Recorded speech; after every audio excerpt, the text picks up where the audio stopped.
வணக்கம். நீரிழிவு நோய்க்காக நீங்க எடுத்துக்கிற மாத்திரை உங்க உடம்புக்குள்ள உண்மையில என்ன செய்யுதுன்னு எப்படியான யோசிச்சு பார்த்திருக்கீங்களா? நீங்க பகிர்ந்துகிட்ட இந்த ஆதாரம் ஒரு முக்கியமான கேள்வி எழுப்புது.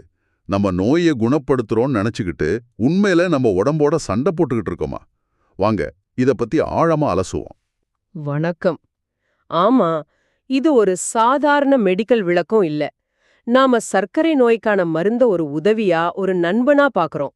ஆனா இந்த ஆய்வு என்ன சொல்லுதுன்னா, அது ஒரு வன்முறைன்னு சொல்லுது. நம்ம செல்களுக்கு எதிரா நாமளே நடத்துற ஒரு வன்முறை. வன்முறையா? அது ரொம்ப பெரிய வார்த்தையா இருக்கே. ஆமா, கொஞ்சம் அதிர்ச்சியான பார்வைதான். சரி, இந்த வாதத்தோட ஆணிவேர் என்னன்னு பாப்போம். செல்கள் ஏன் சர்க்கரையை உள்ளே விட மறுக்குது? அப்புறம் நாம கொடுக்கிற மருந்து எப்படி அந்த எதிர்ப்பை மீறுது? இதோட விளைவுகள் என்ன? படிப்படியா புரிஞ்சுக்க முயற்சி பண்ணலாம். முதல்ல இந்த ஆதாரத்தோட அடிப்படையான ஒரு வரியிலிருந்து ஆரம்பிக்கலாம். உடல் ஒரு குப்பை தொட்டி அல்ல, செல் ஒரு முட்டாள் இயந்திரம் அல்ல.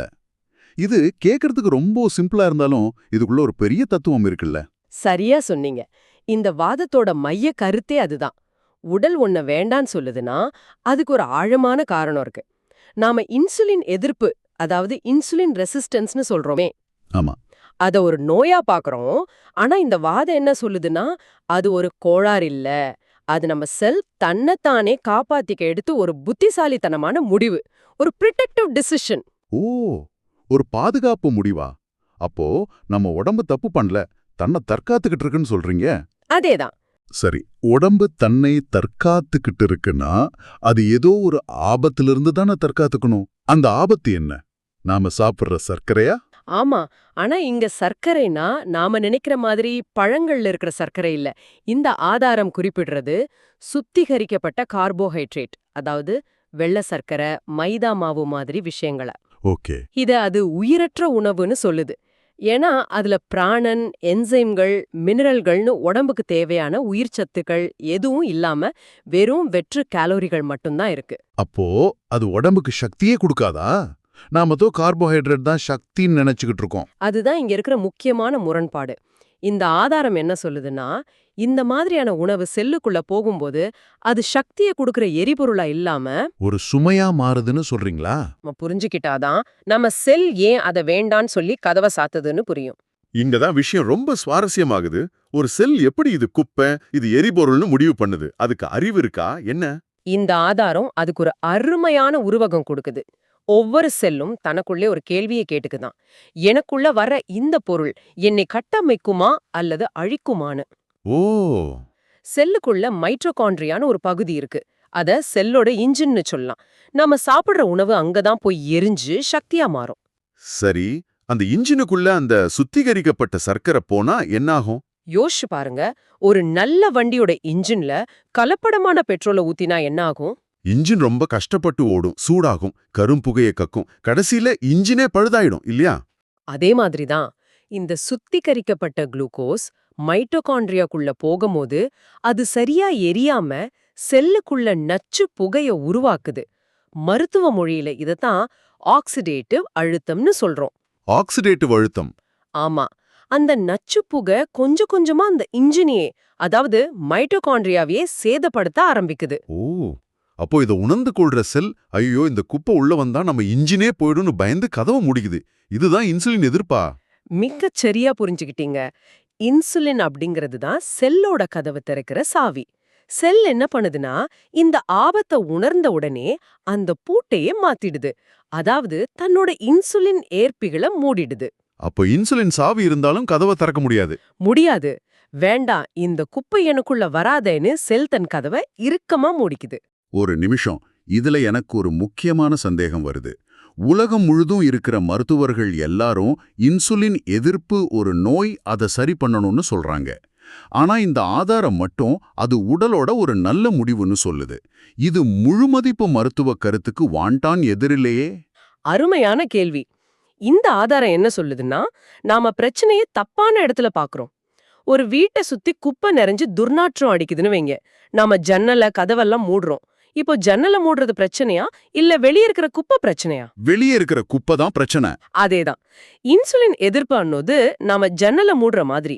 அது ஒரு ஆரோக்கியத்துக்கான முயற்சி. உடல் தவறான எரிபொருளை நிராகரிக்கிறது மூலியமா உள்ள இருக்கிற இன்ஜினை காப்பாத்த முயற்சி பண்ணுது.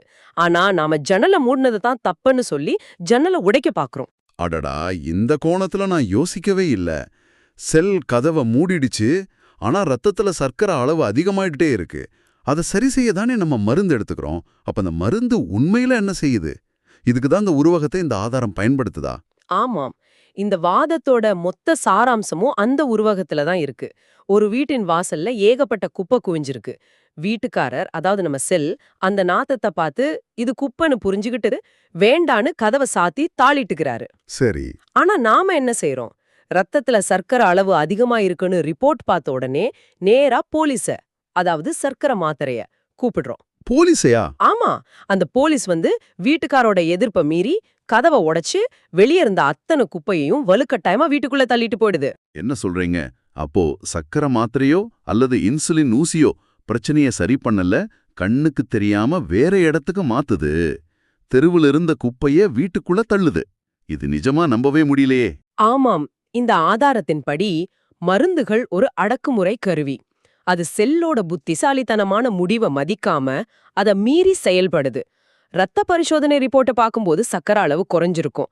நாமளும் அப்பாடா பிரச்சனை தீர்ந்துடுச்சுன்னு சந்தோஷப்படுவோம். ஆமா, அது உண்மைதான். ஆனா இந்த ஆதாரத்தின்படி உண்மையான பிரச்சனை இப்போதான் ஆரம்பிச்சிருக்கு.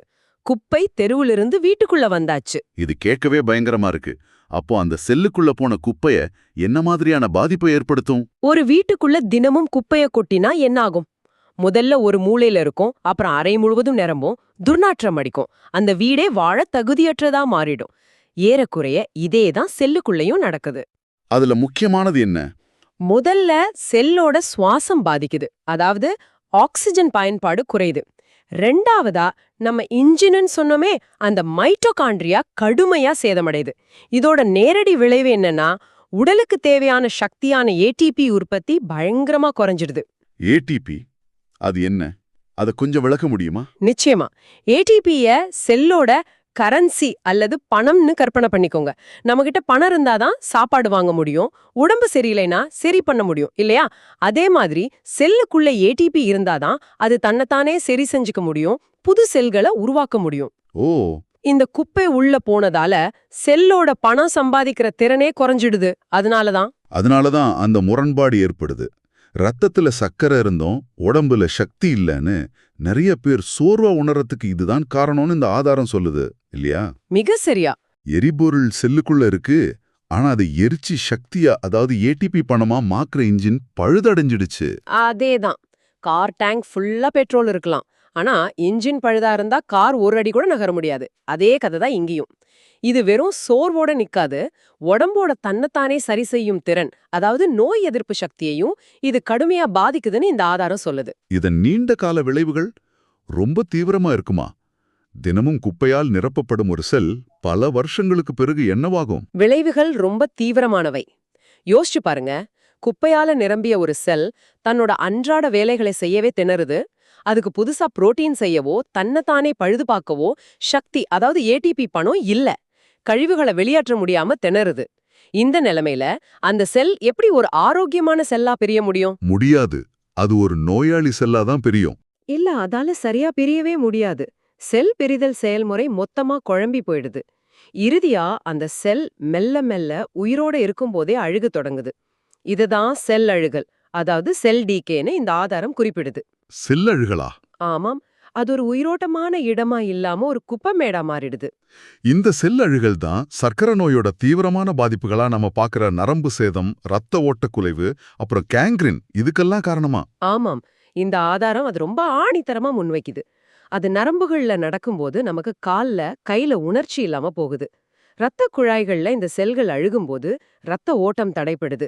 குறிப்பா நம்ம உடம்புல இருந்து ரொம்ப தூரத்துல இருக்கிற கால் விரல்களுக்கு ரத்த ஓட்டம் முழுசா நின்னுடுது. ரத்த ஓட்டம் நின்றால் அந்த திசுக்களுக்கு ஆக்சிஜனும் ஊட்டச்சத்தும் கிடைக்காது. அங்க இருக்கிற செல்கள் மொத்தமா செத்து அழுகி போயிடும். அதுதான் கேங்க்ரீன். இந்த நிலைமை வந்த பிறகு அந்த கிருமிகள் உடம்புல பரவாம இருக்க அந்த விரலையோ அல்லது காலையோ வெட்டி எடுக்க வேண்டிய கட்டாயம் ஏற்படுது. அடடா! இந்த ஆதாரம் சொல்ற அதிர்ச்சியான விஷயம் என்னன்னா, இது தானா நடக்கல. பல வருஷமா நாம கதவை உடைச்சு செல்லுக்குள்ள தள்ளுன குப்பையோட நேரடி விளைவு இதுதான். அப்போ இந்த பயங்கரமான நிலைமைக்கு யாரு காரணம்? இது நம்ம உடம்போட தவறா? இந்த ஆதாரம் யார குற்றம் சொல்லுது? இதுதான் இந்த ஆதாரத்தோட மிக முக்கியமான செய்தி. இது உடம்போட தவறோ செல்லோட தவறோ கிடையாது.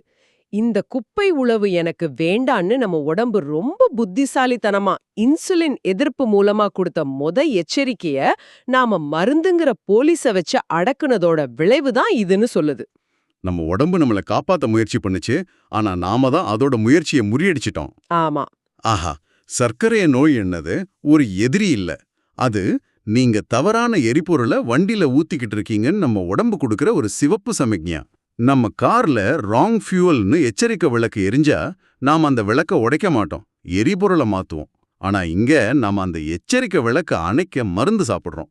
மிக அருமையான ஒப்பீட்டு. உடல் ஒரு அறிவார்ந்த அமைப்பு. அது நம்ம நண்பன்.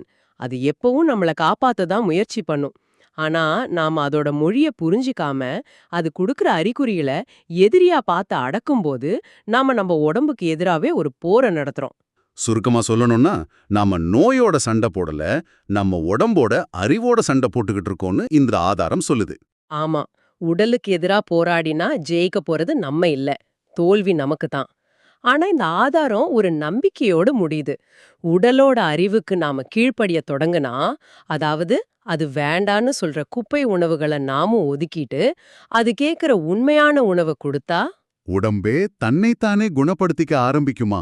ஆமா, நோயின்ற வார்த்தையே மெல்ல மெல்ல நம்ம வாழ்க்கையிலிருந்து மறையக்கூடும்னு சொல்லுது. உடம்போட சண்டை போறத விட்டுட்டு அதோட பேச்ச கேட்க ஆரம்பிக்கணும். இது சிந்திக்க வேண்டிய ஒரு ஆழமான கருத்து. இறுதியாக உங்களுக்காக ஒரு சிந்தனை. இந்த ஆதாரத்தின்படி உடல் ஒரு அறிவார்ந்த அமைப்புன்னா, நாம் நோயின்னு நினைக்கிற பல விஷயங்கள் உண்மையில நோய்களா இல்லாம நம்ம தவறான பழக்க வழக்கங்களுக்கு எதிரா நம்ம உடம்பு எடுக்கிற புத்திசாலித்தனமான தற்காப்பு நடவடிக்கைகளா இருக்கலாமா? உதாரணத்துக்கு, ஒரு சிலருக்கு ஒரு குறிப்பிட்ட உணவை சாப்பிட்டா அலர்ஜி வருது. அது உடம்போட கோளாறா, இல்ல இந்த உணவு உனக்கு ஒத்துக்காது, இத சாப்பிடாதேன்னு உடம்பு கொடுக்கிற ஒரு அறிவார்ந்த எச்சரிக்கையா? யோசிச்சு பாருங்க.